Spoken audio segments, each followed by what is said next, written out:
नमस्कार, मैं हूं आपके साथ अंजना शर्मा और आप देख रहे हैं वर्तमान युग। तो आइए शुरुआत करते हैं आज की खास खबर से। असद के भागते सीरिया पर इजरायल का बड़ा हमला, 3 एयरबस पर की बमबारी, दर्जनों विमान व हेलीकॉप्टर तबाह। इजरायल ने बशर अल असद के देश से भागने के बाद सीरिया पर बड़ा हमला किया। जानकारी के मुताबिक इजरायल ने हवाई हमले में सीरियाई सेना के 3 प्रमुख एयरबेस को निशाना बनाया है। बमबारी में दर्जनों हेलीकॉप्टर और जेट विमान को नुकसान पहुंचा है।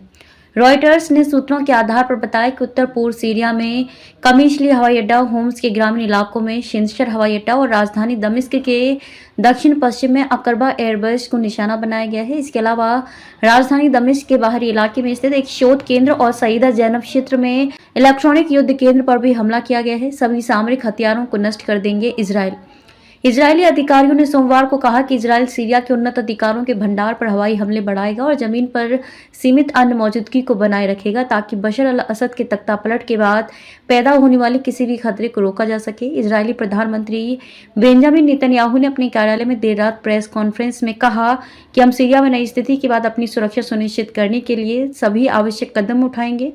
मिसाइलों को नष्ट करेगा इजरायल। इजरायल के रक्षा मंत्री इजराइल कैट्ज ने कहा कि सेना पूरे सीरिया में भारी रणनीतिक हथियारों को नष्ट करेगी। सतह से हवा में मार करने वाली मिसाइलें, वायु रक्षा प्रणाली, सतह से सतह पर मार करने वाली मिसाइलें, क्रूज मिसाइलें, लंबी दूरी के रॉकेट और तटीय मिसाइलों को भी तबाह किया जाएगा। हम अपने नागरिकों की सुरक्षा के प्रति चिंतित, एक वरिष्ठ इजरायली अधिकारी ने कहा कि आने वाले दिनों में हवाई हमले जारी रहेंगे। इजरायल के विदेश मंत्री गिदोन सार ने कहा कि इजरायल को सीरिया के आंतरिक मामलों में हस्तक्षेप करने में कोई दिलचस्पी नहीं है और वह केवल अपने नागरिकों की रक्षा के प्रति चिंतित है। बफर जोन में घुसी इजरायली सेना। विदेश मंत्री ने कहा कि हम रणनीतिक हथियार प्रणालियों और बचे हुए रासायनिक हथियारों व लंबी दूरी की मिसाइलों, रॉकेटों को तबाह कर रहे हैं। इसका उद्देश्य यह है कि ये खतरनाक हथियार चरमपंथियों के हाथों में न लगे। इस बीच इजरायल की सेना ने गोलान हाइट्स पर सीरिया की सीमा पर लगी बारूदी सुरंग को हटा दिया है। इसके अलावा सीरिया के बफर जोन में इजरायल की सेना घुस चुकी है। खबरों में अब तक के लिए बस इतना ही। फिर होगी आपसे मुलाकात कुछ ऐसी ही खास खबरों के साथ। तब तक के लिए नमस्कार और देखते रहिए वर्तमान युग।